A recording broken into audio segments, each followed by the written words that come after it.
I got a Switch 2 on launch day because I have horrible spending habits, and Walmart was nice enough to give me a bottle of Coke and a can of Pringles for free with my new console. At least I got something for spending $500. Here we are at the dawn of a new Nintendo console generation, the Switch 2, and along with it, a new Mario Kart after playing the same one for the last 10 years. I've been using the Switch 2 and playing Mario Kart World for about a week now, so I figured since we're living in an economic nightmare, I'd give my 2 cents on both since that's all the money I have after buying this thing. I got the $500 Nintendo Switch 2 bundle that came with Mario Kart World. Of course, if you want to purchase the two separately, the console will run you about $450 and Mario Kart World will run you $80 USD. I am going to preface all of this with the simple statement of, if you want Mario Kart World, get the goddamn bundle. Because for as much fun as I am having with Mario Kart World, it is not worth $80. But I am getting way ahead of myself here. Let's look at the console itself. I never got a Switch OLED model, so comparing this with the original Switch, the Switch 2 does look and feel higher quality, but in the same way a new Nintendo 3DS feels compared to a 3DS XL. This doesn't feel like a new console, rather an upgrade version of what I already had. But I'm not gonna lie, these magnetic controllers, oh mama, those are satisfying. When I'm holding the Switch 2, other than it being large and in charge like me, it's actually easy to forget that I'm playing a new console. Case in point, oh, sorry, that's the Switch 1. Here's the Switch 2. She got Mario Kart World right there. Look, if it ain't broke, don't fix it, but when the only difference between UIs are the sound effects, it really calls into question what the mission statement is here. Honestly, I was hoping we would go back to the Wii U era of the home screen having some pizzazz to it, but nope. It's a game launcher. It really is underwhelming how little difference there is with the outward presentation of the Switch 2. The comparison to the 3DS line is apt, I think, because the new Nintendo 3DS was basically an upgrade 3DS with better processing power, a more updated design, and some exclusive games. But that really wasn't pinned as a sequel to the 3DS, it was more just the luxury console at the time. The Switch 2 so far feels like the luxury Switch, a Switch Pro if you will, which you'll notice when you play some upgraded Switch 1 games. If there's one thing I'm really getting out of this console, it's given me an excuse to go back and play some Switch games I skipped out on at the time. There's a select few Switch games that have free updates to make them run better on the Switch 2, and while I can't say the difference is always noticeable, it is nice having an excuse to give them a try. Bowser's Fury is the one I played mostly, and I really hope the next mainline Mario game takes notes here, because having one big open world to run through without having to exit to a menu every time you want to change zones is just so fun. It's a cute game too, right? Like all the cat enemies and Plessy and Bowser Jr. trying not to admit that his dad has a problem. Can relate. And while trying the free updates is fun, the big Switch 1 upgraded games are the Zelda duology of Breath and Tears. Now these ones are $10 each because they do technically add content, but I honestly think they should have made the frame rate update be free because I'm not gonna lie, I was kinda lukewarm on replaying Tears of the Kingdom ever, but playing it at 60 FPS, this feels like a whole new game. It's so freaking smooth, and I'm not the type to think that every game needs to have high frame rates, but like, look at the difference. It really is night and day. I know a good amount of Switch 1 games run better on Switch 2 without Nintendo advertising it, but hopefully we get more free ones at the Zelda Breath games level. Being able to play games like Astral Chain, the Paper Mario Thousand Year Door remake, or Hyrule Warriors at 60 FPS would definitely breathe new life into these games. So you can play Switch games on the Switch 2, Ned. $450. But what are things you couldn't already do on the Switch 1?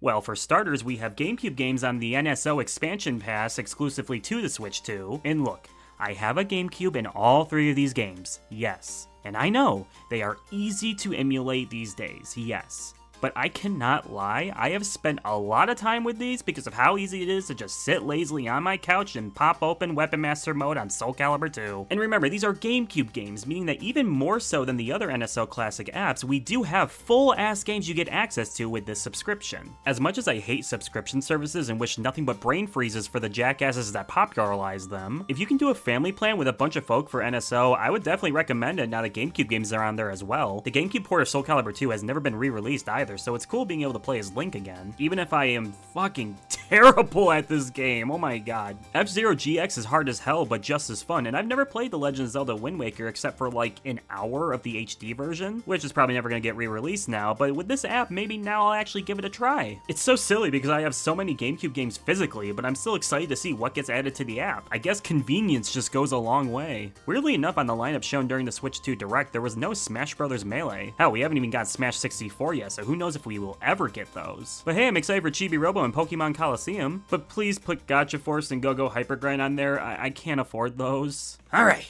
time for the main event. The only fully original launch title for the Switch 2 that isn't whatever Welcome Tour is. Mario Kart World. 10 years of playing Mario Kart 8 and we finally have a brand new entry to the series. That doesn't count. And it's fun. Okay, it's more than fun. It's pretty fun. Okay, so when it comes to what Mario Kart World is, which is the next evolution of Mario Kart, it does do some cool stuff. The open world is very fun to drive around in for sure, and I do appreciate there being a metric fuck ton of challenges everywhere. But for the love of God, your only reward for doing all these is stickers. Stickers that you can only equip one at a time that you sometimes don't even see on your cart. I don't know if it's just for the online mode, but I really wish there was more of a reason to do these challenges because the stickers are so lame. Some of them are cute, I guess, like the Wario ones that reuse WarioWare artwork, or the OG Mario Kart stuff is nice. But yeah, as fun as it is to grind away the challenges and find these block panels, kinda wish there was more of a reason to do it. The world is actually very meticulously designed too. I had a lot of fun day one just driving around, not even racing. And they have made a bunch of new renditions of classic Mario series songs, and not just from the mainline Mario or Mario Kart games. I even heard some Yoshi themed songs and even a WarioWare song. A jazzy mix of that dribble and spit song from the first one, which is probably one of my favorite songs from the series, so yeah, $80 seems about worth it. Hell, why not make it 90? 100! Look at all these stickers, is that not worth 120? As for the racing itself, it's pretty much just like Mario Kart 8 except for its structure. The gameplay is the same aside from two major factors. You can now charge a jump and use that to jump up, but get down on rails and walls, which has resulted in some of the just craziest footage I've ever seen out of anything Mario Kart related. I honestly can't even wrap my head around where to charge jumps so you can parkour all around. All I can do is accidentally land on a rail that just happens to be low enough. The other gameplay change that you no longer have to worry about holding out an item you get because your items automatically hold out for you.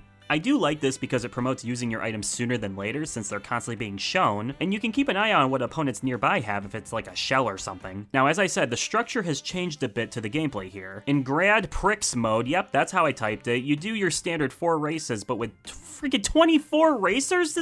Nintendo, just make another F-Zero for the love of God. Your first race is a standard 3-lap affair, but then the next 3 races are all checkpoint-based driving to the next track. At first, I wasn't sure how I felt about this, but after completing all the cups, I did come to appreciate that it didn't just feel like Mario Kart again. It is a little disappointing that you can't play most of these tracks like traditional Mario Kart tracks, but like I said, I'm glad that it feels different. They were obviously going for a road trip vibe with the map layouts and the variety of cute costumes you get. I like the Burger Toad. I ended up really liking the Knockout Tour mode too, since it takes advantage of the interconnected map layout. Instead of 4 separate segments, you do one long race with 6 checkpoints that eliminate anyone under a certain rank. So yeah, it's basically the JoJo Steel Ball Run mode. It really is a lot more exciting to do good in Knockout Tour because of that elimination styling. But overall, I really do enjoy these 2 modes. I've done very little in terms of local multiplayer, but from what little I have played, I can very much see this being a go-to party game for when friends are over. But I cannot stress enough how not worth $80 this game is. Me getting it for $50 with the bundle, I think that's the perfect price for the amount of content in this game. There is a lot of it, but there's very little incentive to do the extra challenges, and your only unlocks from the Grand Prix, yep, I still typed it that way, are an odd selection of characters. And then the Special Cup, which has no reward of its own for completing. It is really fun, and I can't wait till we get more content for it, like characters and tracks, and maybe even a 200cc mode. But $80? Nah.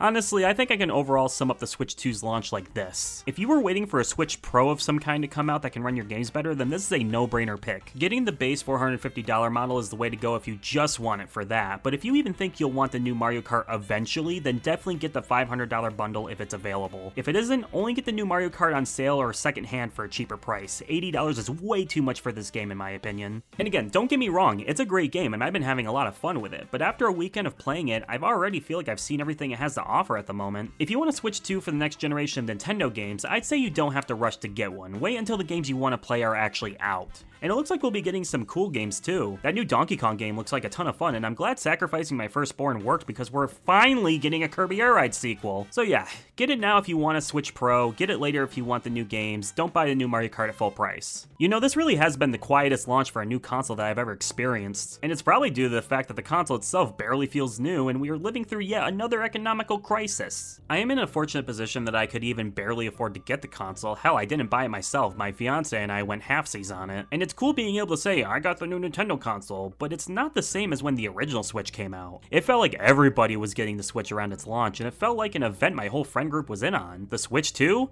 Nope, most of my friends swapped the PC around the time the pandemic kicked into high gear. I know there are a lot of folk like me that still hold on to console gaming as the preferred method, but with the downturn of physical media and devices like the Steam Deck existing, it really does bring into question why people like me even bother with a new console like this. And it also goes to show why a launch like this is so... nothing. Barely any launch games, what there is overpriced, and hell, even the controllers still have the same issues as the previous ones. Huh.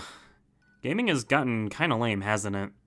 Well, to be fair, there is one thing I got out of getting the Switch 2 that PC gamers didn't get. I got free Pringles and Coke. Walmart Master Race, baby! Woo!